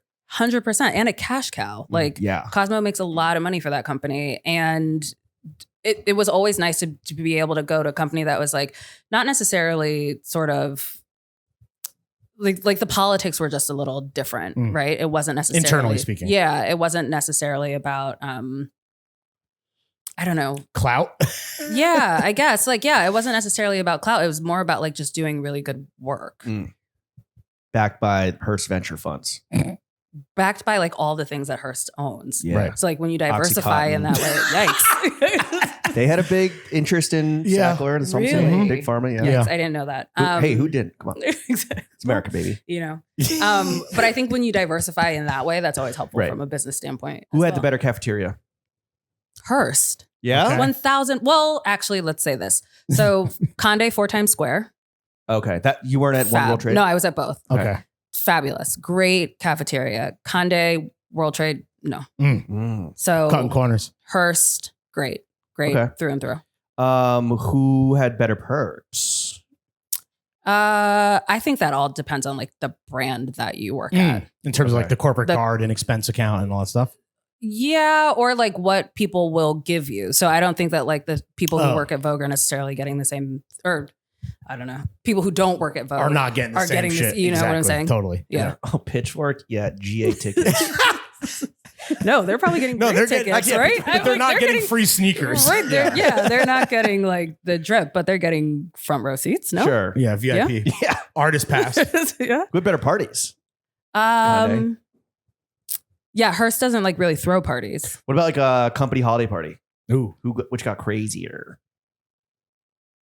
She's like, I can't remember. Not, yeah, I know. I was Too so much blacked fun. out. No, neither were like particularly Really? amazing. Yeah. Okay. Were people like You know, just minding Condé's their P's and Q's? Condé's event has been like in their cafeteria for the past What? few years. Yeah. That's the Christmas party? Yeah. Or holiday party? Yeah. Fucking thanks, woke. Sorry. Maybe I will sign up for the paywall just to fucking so can rent it's out a sort of venue. Yeah, what it's the hell? Yeah. So fuck. Wait, because they want to like keep it like well, because I think the thing is like who 'Cause they're wants to broke or 'cause go? they No, don't but wanna- like they who can't- wants to go to a holiday party? Really? Open bar. I'll mean, never if- turn down a free drink. You're if talking, you like- you're talking to the wrong person. if you like Talking your to the wrong drink. coworkers, Yeah. Yeah. you want to go. All right. Okay. What's the Marie Claire holiday party like? Oh, yeah. We had a company holiday party. So Future owns Marie Claire. Like the Rapper? Percocet, the Percocets, Yes, Perkins like Colin? Molly, Strippers and Molly Percocets? Percocet. Future is this company out of London. Mm-hmm. They own Wallpaper, Who What Wear Us, Kiplinger, The Week Junior. But that party was at, I think, like a Mexican restaurant. It was really fun. We all had like really lethal margaritas. It was a Nice. blast, actually. Yeah. Nice. I love a lethal marg. Yeah. Great. Well, you know, Sounds like a future song. Exactly. Lethal margaritas. Future on the cover. Yeah. I would love to have Future on the cover. Has there been a No, man? Future wouldn't be on. No, Future wouldn't be on our cover. But Has a man ever been on the cover of Marie Claire? not its to my illustrious knowledge. history? No, it's not for you guys. Hey, it's not too late. Yep. Not Oh too late. yeah, We're throwing avail- fits. Yeah, we're available. Absolutely. What's the reputation of throwing fits in the hollowed halls of whether Condé, Hearst, or Future? Well, there's probably not a reputation in Future. Sorry, Okay. guys. But Damn. listen, you guys are pioneers, no? I agree. Wouldn't you say? Yeah, Maybe? I was also just I'm always curious about like our reputation. So let's talk about you manifesting this Absolutely. Yap Sesh, right? Like first and foremost, like do we have a rep in women's media? No, I don't think you guys have a rep. I love that. No, I wouldn't Print say you guys is. have Throwing the fits print is not, and period. you're right. I wouldn't say that you guys have a rep in women's media, but I do think you have a rep in the podcasting space. Oh, what's that? Too dangerous for the airwaves. I mean, kind of. Oh shit. No, I wouldn't say that. No, we're let's be nice honest now. here. We used to be. Yeah, I feel like you guys are kind of aggressive. We right now. No. Right now? Yeah. No. In The fuck did you say to me, Nikki? Fuck you. Who do you think you are? Like in the past? Maybe. Yeah, when we're at Barstool. Right. And so that's like a different vibe. I probably wouldn't have come We're- on if you guys were at Barstool. We're nicer now that we care. How's it? How do we? It's been just over an hour. How would you rate us so far? I'm As having a blast. As a fellow podcaster. I Yeah. feel great. Okay, Yeah. cool. You have we're really good talking nice. questions. You've done your research. Thank clearly. you so much. Yes, a quick scroll through Instagram. We you write know? these questions together. I'd like to. That's be true. clear. Yeah. But yeah, so you do too. Thank do you, too. Nikki. Sorry. Fuck you. Go back to the old me. you manifested. mean. You manifested this Yap Sesh. Mhm. What's wrong with you? Yeah. What's wrong with me? I don't know. I think like I like listening to you guys. I like that it's a longer, podcast. I think a lot of women's podcasts are like 30 minutes. 25 minutes, Your 40 minutes. show is shorter. Mine is shorter. Mine's like 30, it's 40 men are minutes. stronger. It's because you guys like to hear your own It's 'cause voices. you have like and you have like A-listers, and this is not a shot at you, but it's like you have the time to have this. I mean, you're very busy, but you're not. Yeah, of course. Yeah. Yeah. Courtney Cox. Courtney Cox isn't going to give me 2 hours. Right. But I do think that in the men's space, like they're just longer. Yeah. Well, also, there's not that many men's fashion lifestyle podcasts. Right. That's true. Who would you guys say is your competitor? I don't think Nobody. there is. No one. Yeah. Fucking Cup of Joe or whatever. Yeah, Joanna, You dude. should have her on. Yeah. Yo, You are now our Based on- competitor. But like based on the numbers, because obviously we know how well we do on Substack. Like she has like a media empire that she independently runs, and that is extremely impressive. Yeah. Especially She's when you been start thinking building it. about the fucking bottom line. She's been building it probably for the last 15 years, There you go. probably. That's awesome. Yeah. Good Love for to her. see it. Very impressive. Do you have you manifested being a guest on our show? Do you have a guest that you would love to manifest to be on your show besides us? And Rihanna. Besides you guys and Rihanna. Who else? The thing about Nice Talk that is good is that it can sort of like run the gamut. So I could talk to Which is a mark of a great podcast. Yes. Thank you. I appreciate that. So I mean, yeah, Rihanna would be great. Beyonce You just love would be Rihanna. great. I am obsessed with Rihanna. Yeah. I'm like, and the thing is, like, I really like her because it's not about like the music. I actually don't need new music from Rihanna. It's You don't want fine. R8? Yeah. Right? Hmm? You don't want R8? No. It might never Whatever be coming that may be. anyway. Like, 'cause, who cares? Her and Rocky are on the same fucking timeline now. Like, who cares? Like, it's Yeah. not about They're that. I just retired. think she's like such a vibe and she's really funny and She's we talk hilarious. about like Housewives and that'd be great. Yeah. What's your favorite housewife? Let's rank your housewives real quick. Right. Top 3. Like franchise or Franchise. Salt Lake, Oh my God. the best Best. right now, killing it. Do you Um, like Bronwyn? I love Bronwyn. Okay. Somebody yesterday was like, oh, it was Chloe Feynman was on Watch What Happens Live. And she's like, Bronwyn's not for me. Mm. I'm like, I don't get that. She got a little, her shtick, she started out great. Yeah. And then I think kind of plateaued a little bit towards the end of the season. Really? Just her primness, like, I'm going to actually talk about blah, blah, blah. Oh, right. Not talk about her. She said this about you and I'm going to take that to her. Oh, I was yeah, just like, yeah. No, like, stop Well, that's fucking- like the little like bit of self-producing that they all do. Where it's course. like, I'm going to stir the pot and you're Yeah. going to figure it out. Anyway, so Every Salt housewife Lake is City, too self-aware these days. to way some too degree. self-aware. We need Except more for the Ramona Salt Lake singers. girls. Can I tell you so? When I was at Watch What Happens Live, I asked Andy a question. I said, Oh. do you think Jen Shah, when she's released, because the release date just got pushed up, has a career at Bravo when she's free? Totally. No, was Andy's answer. Are Just you immediately kidding me? no. And like the audience laughed because it was like, oh, haha, she's so crazy. And then that Roni question got asked. And then he came back to me and he's like, you know why? It's because Teresa, she signed a piece of paper that her fucking loser husband put in front of her, whatever. She didn't really know what was going on, kind of victimless crime. Jen Shah knowingly ripped off old people and sick people. Oh. He's like, I draw the line there. She is not coming back to Bravo. She's canceled. Really? Yeah. Not even for a special like one-to-one in Like the a friend clubhouse. of. He said seemed pretty adamant, but also, it's Andy Cohen, I'm sure. Yeah, that'd be. I would. That would put so many asses in seats. I'm like, are you kidding The me? projected ratings might change his mind. Yeah. Yeah, but I also wonder if any of those women would like film with her. True. Like the FBI was at their spinner. I'd be like, absolutely The FBI not. The FBI was at the lip filler beauty salon. at the lip bar, and they were all like, "What is? It's too real now. Like Yeah. it's too real." So Salt Lake City, at the Pinnacle. Beverly Hills, Mhm. and then I think Atlanta will come back swinging. They're but coming back, really, right? Yeah. it's Yeah. Married to Medicine. Oh, Oh, interesting. okay. Get into it. It's good. Interesting. But you put Southern Hospitality, that's like a sleeper hit, Bravo hit for you right now? Yeah, Southern Hospitality, So good. sleeper hit. It's really good. I think it's giving like old school Vanderpump before they got their apartments, Right. before they Absolutely. knew the cameras, all of that stuff. It's incredible. Yeah, and then I don't know. Summer House is great. I'm friends with Gabby. I think that'll be fun. Oh, I cool. like Oh, Wes, nice. so Where we'll was she? see. Where does she work? She works at this place Blanc. It's a biannual fashion magazine. Did she work at like a Condé Hearst? Nast or Hearst She title before? She where at did she Glamour? work? She was at Bustle. Okay. Yeah. Bustle Media. She was at Bustle, Gotcha. and then she was at Grazia at one point as well. So she's sort of been in the fashion mix for a while. Do you have any desire to go to a summer house party? Yeah. I have been invited to them. I just haven't been in town, Okay. You want but I to? think I would. You want to roll with? Yeah. Yeah. Wes Are is they our fun? guy. Yeah. Are they fun? Have you we haven't been? yet. Would you go? Yeah. Mm. What would you? So would you have gone if you were in town? I don't know. Feels like a Do you think they're experience. actually fun? Or like how many people are really there? Or is it like 30 people? I think it's fun, and then everyone's like, all right, everyone move to the bouncy castle. Yeah. You know? Oh, that's not fun. It's a produced party, obviously, because it's That's not fun. television. Yeah. So it's probably like, you're probably giddy being there, but then it's like, did I actually have fun doing that? There wasn't like a party. I don't know. Yeah. Speaking of not a party, New York Fashion Week, right around the corner. I hate you. Whether men's, women's, whatever, what significance does New York Fashion Week have in fashion, if anything? I think it does have a significance in fashion, I will say. I think that like a lot of people have been shitting on New York Fashion Week of recent.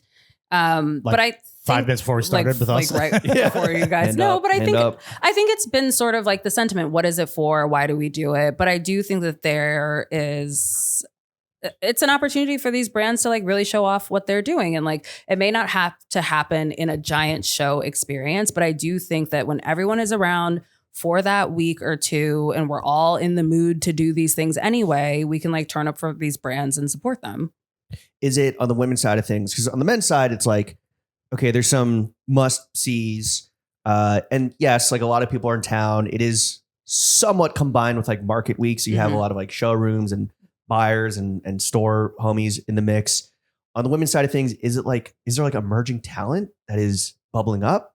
Is it established like playing politics? Like you have to go to the show, you have to kiss the ring, or have your ring kissed? Have my ring kissed. I think New York of all the cities is probably the most that has like the emerging talent portion of it, which is cool. And it sort of makes me wonder like why more men's designers don't just like sort of get in the mix and like we all just do it together over. It's very expensive the week to do a fashion show, right? Totally. Yeah. But like people do it, they figure it out, or they have like a showroom appointment. Like I'm saying that like it shouldn't just be confined to that one day. Like if, you know, Christopher John Rogers and whomever are showing on like a Thursday, then like get some men's showroom appointments that day too, and have it feel more like a co-ed experience. Yeah, the CFDA has dropped the ball consistently for the past 10 years. I don't know. I mean, that is a big on them. You tell us because you're probably more experienced and in the know. Like the Council of Paris Fashion Week is legitimately supporting and organizing 100%.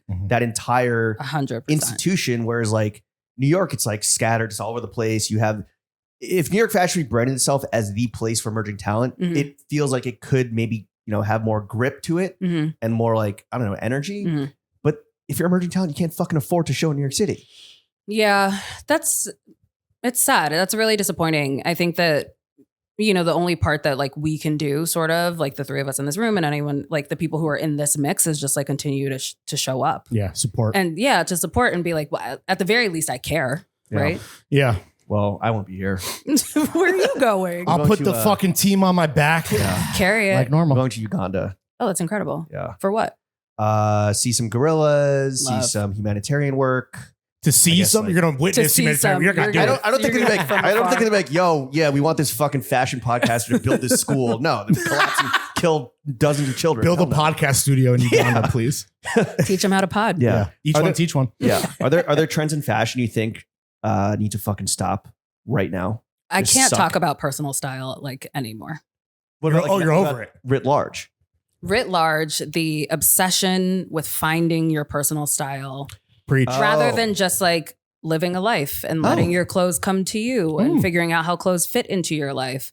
Like I really think there is a hunger that is happening on the internet to like what is my personal style? Putting the cart before the horse. Yeah, like go outside. Go outside, live your life, and then figure out how Be clothes outside. fit It's into cold. your You life. need a coat. You need a coat. 7 ways to wear a jacket. 1, put it on. Put it on. 2, go outside. 3, 3, 7, you're Wear done. a scarf. Like that's it. Like, you know, there seems to be a fervor around this conversation Really? right now. Yeah. And I'm like, Interesting.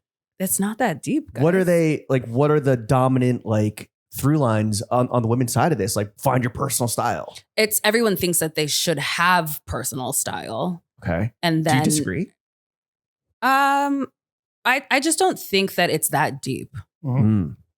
And maybe it's because it comes to me naturally and I enjoy clothing. I don't know if I'm speaking from like a clothing privileged place, but like it's just not that deep to me really. I think also one of the easy answers, like, well, it takes time. So like you can't rush it. Like you can't rush gotta it. Like age. you It's gotta a journey, wear not a some weird destination. things. You have to put together some like absolutely horrible outfits, Some and then stinkers. some bricks, and then just like, okay, that's not my personal style. Yeah, but right. like that was a flop, and then from there you figure it out. But it's not like watching somebody on TikTok and then saying that's my personal style. That's not how Right. it works. I'm going to copy that person. Yeah, I'm going to copy Color by that person. numbers. Yeah, Paint by numbers. for my Paint by personal numbers. style. How like that doesn't make sense. Right. For the guy side, we call it explore page fits, Yeah. Oh my gosh, yes, which exactly. you know. Yeah, and you're, and then you that's know when it's you like, see it. why is everyone wearing the exact same Yeah. thing? Why are you wearing your hat like that, bro? Why? Like this. Why are you wearing your sweater like that? Why the fuck are you wearing a sweater like that? We are. It's funny that we're talking about this because we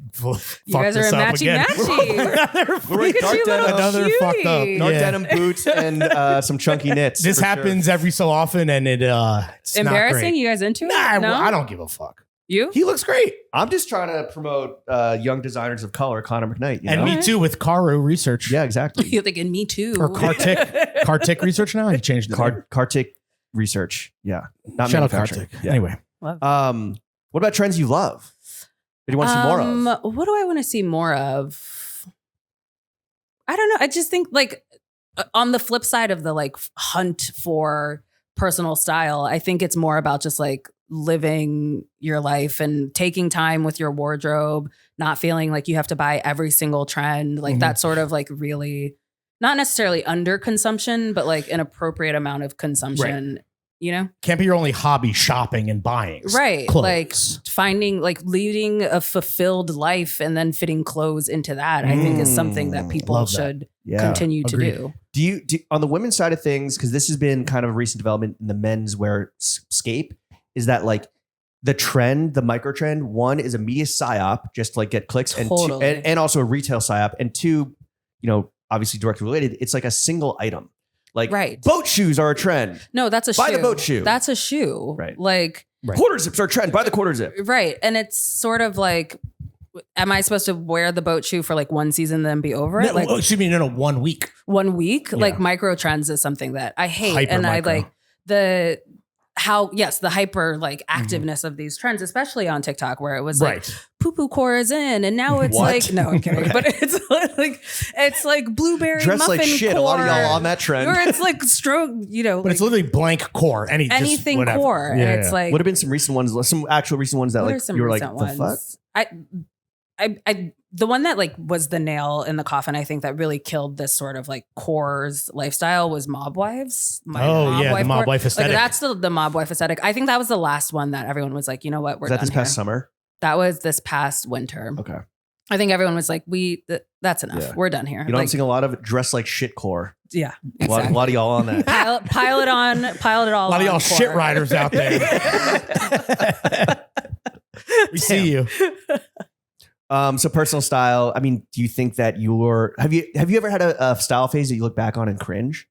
Which is part of developing your personal of course, style, right? yeah, of course. If I don't look back on things and think like, oh, that was weird, that was funny, then like, what was I getting dressed for? That's the point, right? Like, you get dressed, you try shit, it doesn't work, you try it again. Like, you have fun with your clothes. Sometimes they're great, sometimes they're not. Like, it doesn't have to be this like deep existential crisis all the time Totally. when it comes to clothes. Is your man's into clothing? He is, to an extent. He really likes Noah. Okay. Like, honestly, the clothes just fit him really well. He's very tall. Flex. 6'3". Should have been a hooper. He's 6. He's 5'11". So he says. he's not I'm like, that no, tall." I don't know. Taller than me. No, I'm actually, 5'3". no, I love 5'11", really tall. I agree. Oh, yeah. Yes. Massive. He's a giant. I'm 5'3". Climb that tree, girl. Well, you know, no, I'm 5'5". So like, that's tall enough for me. Okay, Sure. Clothes fit him What's well. really tall? Like 5'11". 5'10" and a half, probably, I would say. Screw me. Yeah, probably. No, like 6'3" is tall. That's too tall. I don't need that. You know, so 5. He just has like long arms, whatever. So Okay. Noah fits him well. Gangly motherfucker. Exactly. And so that's his go-to. You're dating motherfucking Gumby. Exactly. Have you affected his personal style at all in I your think 10 years so. together? Yeah, Yeah. I think so. Okay. Yeah, for sure. You buy him stuff? Send him links? Send him links. We go over things together. Oh, okay. When You do you know, go over things together? he's like, do you like this? Okay, Or yeah. this is what I'm thinking about. All right. You don't lay out his clothes for him in the morning. I can barely lay out Every my day is the own. first day of school. Exactly. He calls me mom. No, okay. Hey, Listen. Well, that's hey, whatever. too much. Whatever. We've gone too No, we far. don't kink shame on the show. That won't make the grid. But yeah, we talk about like his style and that sort of stuff. Noah is like really nice and super generous. So like, Floating. that's Got it. nice. Got it. So that's great for him. Noah, but not yeah. J. Crew. Noah. Okay. Yeah. Nice. Good. That Noah Barber collab, did he get his hands on that? He didn't, but he has this one Noah jacket that he wears and gets stopped on the street every time he wears it. Is there a Popeye on the back? No. Okay. That's also a barber. So. I know. No. That I would have said no. to. Okay. Yeah, grown men should not be wearing No cartoons. cartoons. Unless it's a Rick and Morty sweatsuit. From the weed shop. But he's off social media. Like, what's the best part about dating someone who's not so into and consumed by social media? It reminds me that I don't necessarily have to be. Like I was talking to him the other day about Charlie XCX, and he was like, oh no, I was talking to him about Sabrina Carpenter, that commercial that's on right now, the Dunkin' Donuts commercial where she's like shaking the S, I don't know. Espresso. Yeah. He was like, this girl's everywhere. And I had no clue who she was until you told me who she was. And I was like, yeah, she had like a huge year this past year. Massive. And he was like, no. Wow. And he was like, remember when you told me about Charlie XCX? And he's like, yeah, Brat. And he's like, no.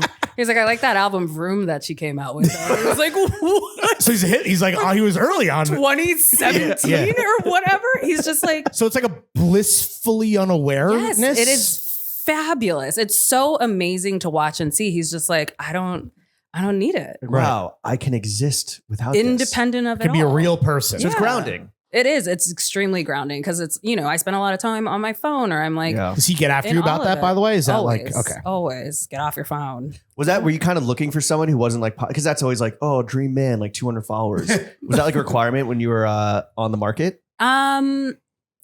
I had just come off of a relationship with a guy who was also a writer, and I was like, I should probably not do that again. Okay. Let's talk about that a little bit. Dating in this industry, we love to ask people, when you were single, it was a nightmare? Not a nightmare. It was just sort of the thing that, like to be perfectly honest, there weren't a lot of straight guys in my mix. Sure. When I was like an assistant at InStyle. So, you had the couple of guys that you would date, and then you're just sort of like, I don't think this is There was a it. spreadsheet about the shitty men in media. I believe it was so bad there was a spreadsheet. That was a whole other side of media that I was not part right. of. But it was just like, yeah. Yeah. Did you ever date anyone or were you ever with anyone that was like super popping on socials and like what was No. like, okay, Never. intentionally, you're like, I'm No one can be bigger than yeah. Nikki. Like, no, and if never. It's my show. I also, I don't know if that is some, like, heaven forbid that, me and Philippe break up, but I don't know if that's something that I would intentionally seek out. Hmm. Are you married? No, he is. You are. Yes, I know your wife. Would you seek that out? Probably not. Yeah. Because like to have and maintain a huge following requires a lot of watering of that lawn that Yeah. I think full-time would be job. like a fucking waste of time. And Yeah. like, yeah. And it's like, even if that is like a persona that is external facing and not who you are like off camera, like you're still the same person. Right, exactly, to an extent. And that's, Or you live long enough to become the villain. Right. Exactly. Yeah. Yeah. Two-Face becomes fucking, one Harvey face. Dent. Exactly. Two-Face becomes one face. That's a bar. Sure. Sure. Nikki, how much money do you make? A lot. No, I'm kidding. I make a nice amount. Enough. Right. Yeah. Yeah. EICs are still getting paid in 2025. Well, I mean, I wouldn't go that far. We're making it like enough. All right. What do you like to spend your hard money on? Clothes, Jewelry, Yeah. jewelry. mostly. Bling. Bling. Yeah. Watches. What jewels do you like on guys? Oh, you didn't do If your not- watch, your Cartier watch. Oh, yes, Yeah. my Cartier watch. Your tank. My tank. Yes. I love those. That's like Thank you. it's a blue guy, right? Black. Oh, the black. Yeah. Black. Those are face. sick. They did Lawrence all- doesn't see color. Whoa. Yeah, exactly. See, there it is. Woke. Yeah. Okay. I like to spend money on watches. What's your that's my rotation biggest looking one. I've got a nice assortment. I have like a good AP Royal Oak, like a vintage one that I like to wear. EIC's getting paid, dog. Period. What the Period. Hell yeah. That I have a couple like my first big watch that I got was a Cartier Panther. Beautiful. So Bryn's It Girl watch, obviously. Shout out to Bryn. And then I got a Cartier Roadster after that. Yeah, so there's like a nice mix of stuff. The Fab Four. You know? You're a watch girly. I love am, that. You're a for dime sure. piece. Yeah, I'm a dime piece. What watches do you like to see on dudes? Nothing too big. I don't like a huge like an honking. That's not too overcompensating big. That's not too big. I was kidding. Thank you. You don't wear a watch. No. Did you ever wear watches? No, I got a phone. He hates watches. Boo. Also, you got to realize that I feel like the women's space, like in a lot of this is shout out Bryn, friend of the show. Very cool. I don't even want to say trendy because obviously these are classic timepieces. Yeah. The watch nerddom in our world is, and there's guys who do it well. Shout out Mike Nouveau and whatever. It's just so. But he's a nerd too. Yes, and one who's self-aware. A lovable nerd. Yeah, and he's self-aware about that. It's just so. It's like car guys. It's even like it can be like menswear guys. Yeah. And those are the nerds, and then you have like the fucking jocks, like the crypto guys, the small dick guys that are like overcomes, like they're like, oh yeah, you see the fucking. That I don't like that. Yeah. And not in a way that kind of. It's not endearing. And that's the thing I think that is cool about like what Bryn's been able to build and like the guys that sort of like are similar to Bryn is there is a sort of a welcoming atmosphere that they've created that like and other watch experiences that I've been to, it's just been about like who knows most about the complications. And I'm like, are they cute? Yeah. I don't give a fuck about the movement. Is it cute? Do I like it? Does it match the fit? Yeah. Like autists. What about other jewelry? What do you like to see on guys? You mentioned we talked about the double hoop. You're not into it. A single earring. A single earring. No, I don't have any. I don't have any. Well, here's what I don't love. Lots of those. Those like brown beads. Are you wearing brown beads? No. He's not Okay, wearing, great. Don't do that. He's wearing brown Bottega. Oh. Well, we love Bottega. Oh, we do. Absolutely. We love Woodbury Common Outlets. We do. Like the Buddhist fucking bead, I'm not big beads. into that. Yeah. I'm not big Kieran into Culkin that. core. Yeah. Though he must be stopped. Like I think it's very cute and I love it, but like that's a lot of bracelets you're wearing, my dude. Yeah. What do you think of Lori Hirschleifer's jewelry collection? Oh, she's just like they're all so loaded. It's just like fascinating to see all of the things. I don't know that I would ever wear that much jewelry. Well, I feel like it's very She like created that. I know, but it's like a look now that like people are. She's the blueprint. Yeah, totally. I just it feels very cumbersome. Like from a practicality standpoint, I'm like that's you have to fly private.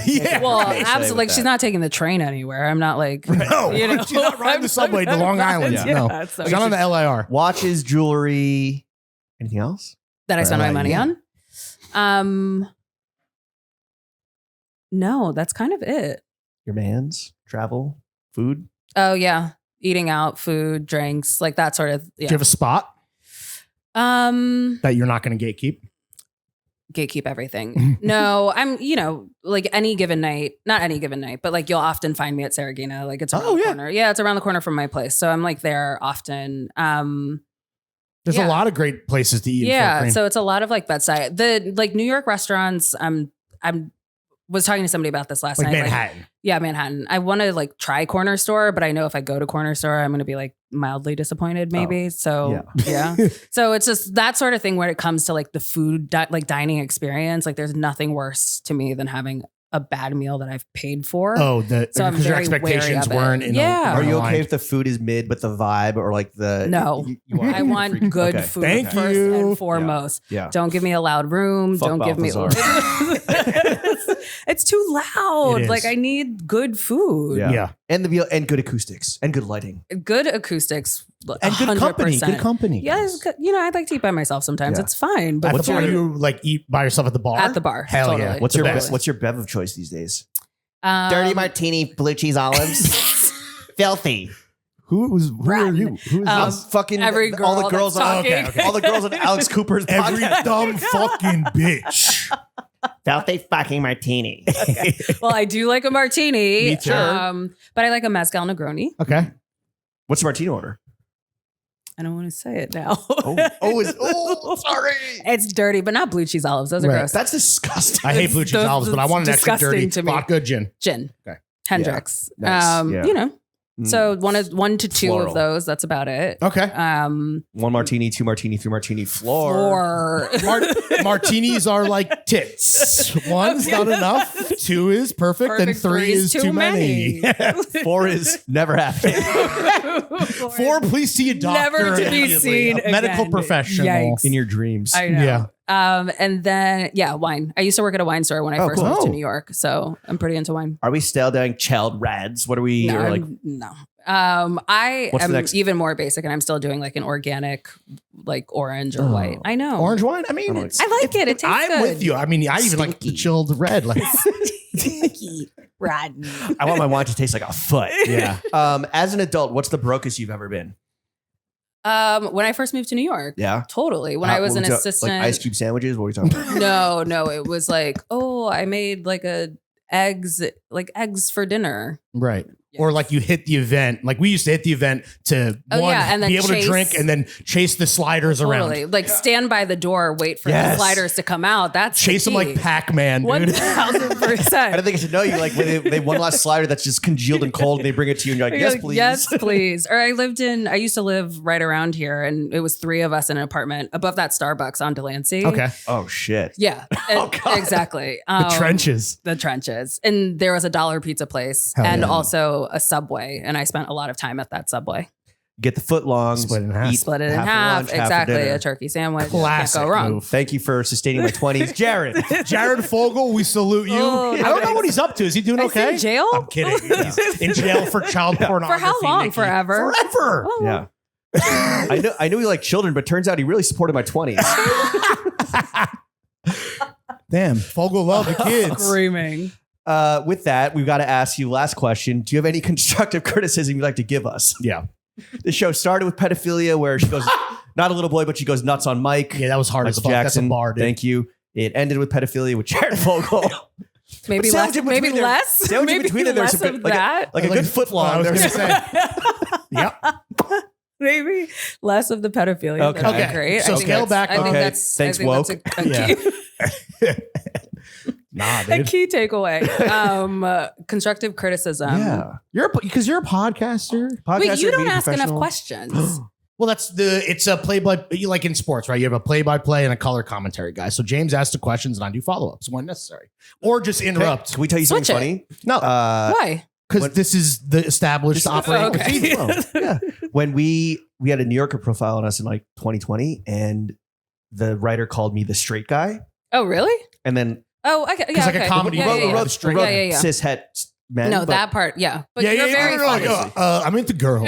Okay. I like pussy. But wait, yeah. but I like you're free very tits. funny too. Oh, thank you. He's But- hilarious. But a lot of people read that and like, wait, Lawrence is gay? Yeah. Oh, Like, damn, Jenna's a beard? and What how the did fuck? that make you guys feel? I felt I was laughed like, my ass if you listen, you might need to go back to school to learn how to comprehend what you are reading. That is which is something we media talked about. literacy. Yes, Media exactly. Yes, literacy. that's where I was comprehension. going, Like, yeah. it is a pretty fairly common Yeah. descriptor. I mean, it's. thing, I mean, right? but the idea that when you're like, talking comedy. yeah, Yeah. not that we're necessarily a comedy duo, but Okay, so Lawrence should ask more questions. Yeah, Okay. that's about it though. That's it. This was fun. did I you had a blast. feel so vibes are good? Not too much interruption. Are you going to go back to the women's media Illuminati and be like, yo, these guys actually fucking Yeah, can we get a rock? hood pass for the women's? Yeah, more women on the legacy show. media? We have so many women on the You show. do have a lot of women on the show. I would Now, say that because of now woke. because Yeah. of the woke media. Mhm. No, the because we're woke fighting the agenda. good fight. Yeah, right. Okay. We're allies. You better. We're be. feminists. We're allies. Absolutely. Yeah. More women on the show, even Okay. more so. We've only had one dude on in 2025, but we'll only It's do women. January 30th. This is now a women's fashion podcast. I'm taking over. But that's the thing, is that there is a very, like, the men's fashion world, and even the subside of that is men in fashion who would perform well on a podcast. Mhm. Pretty fucking slim pickings there. Right. Yeah.